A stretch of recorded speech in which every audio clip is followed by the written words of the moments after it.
This is a film about psychological warfare. A specific type of warfare designed to distract, misinform, but trust me,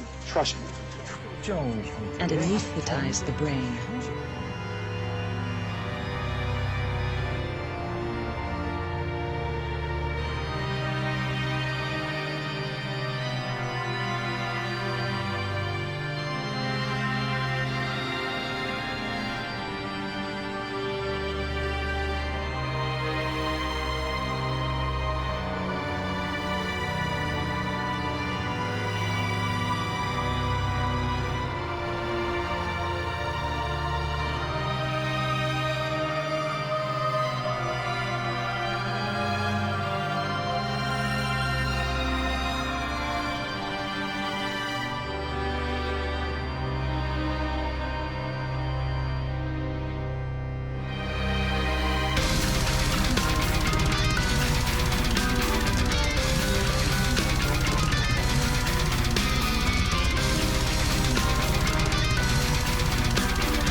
In this film, we will reveal the methods used by the propagandists to control populations on behalf of their owners.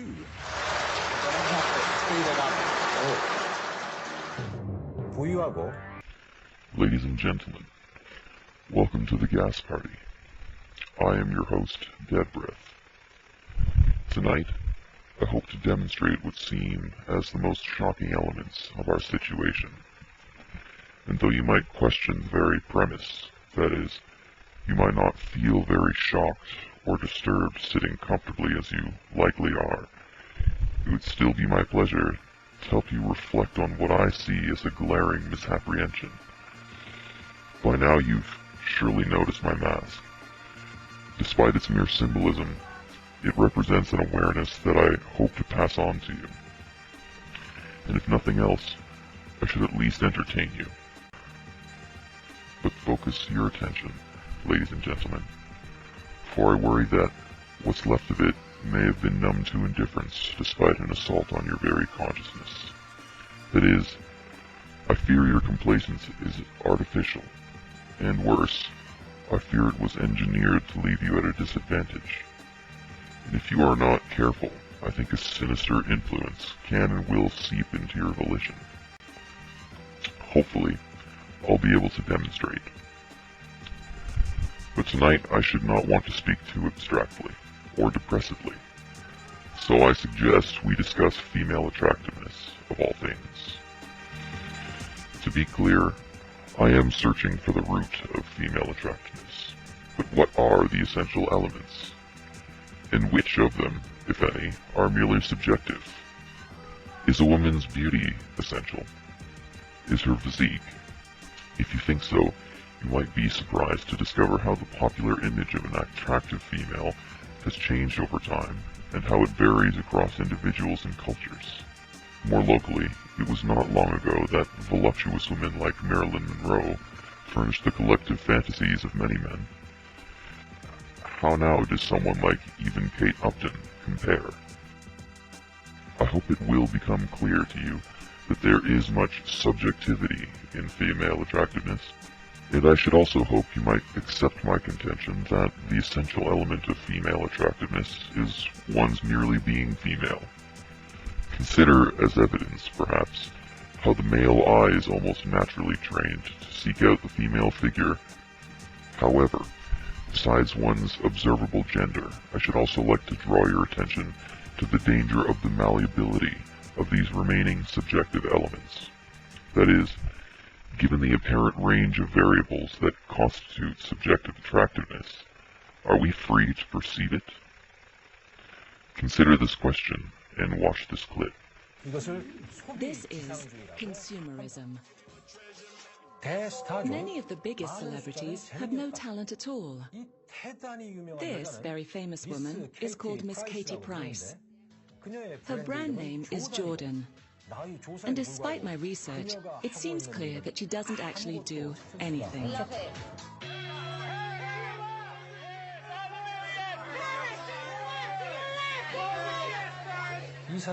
This is Miss Paris Hilton. This narcissistic parasite comes from a wealthy hotel family. She glorifies her opulent lifestyle without guilt and is said to charge $150,000 to appear at parties. She even has a TV program called My New Best Friend Forever, where people compete to be her new best friend. Proof that anything in the West can be reproduced and commodified for profit. How do these women appear to you, gentlemen? Are they attractive? I know these are extreme examples, but would these bimbos be more attractive if only they weren't so self-absorbed? Are they attractive still despite it? Are you not also bothered by their being smothered in makeup? Importantly, is a woman's appearance really what makes one attractive? Admittedly, the cosmetics and plastic surgery industries would like it to appear so. But if not, what is? Better yet, what does it say about a society who admires a narcissistic whore with a commodified personality? And I purposely mentioned commodification. Is modern attractiveness not mass-produced? Consider this recent article concerning beauty pageant contestants. Admittedly, a subsequent article explains how the former author misapprehended their alleged profusion of plastic surgery. However, the fact of their appearances being altered, and convergently so, still stands. And thus I can ask, what sort of attitude is supposed when one woman's attractiveness is nearly identical to, and even contingent upon her resemblance of another's? So again, are we free to perceive attractiveness? On the contrary, it seems to me that, by the example of women like Paris Hilton and the like, the subjective elements of female attractiveness have been manipulated. Worse yet, it seems to me as if the effort was to sabotage the woman's status in Western society. Consider the progress we have made in women's rights, ladies and gentlemen. Evidently, submissiveness served as a general descriptive of the female role for most of human history, and even as early as only 50 years ago.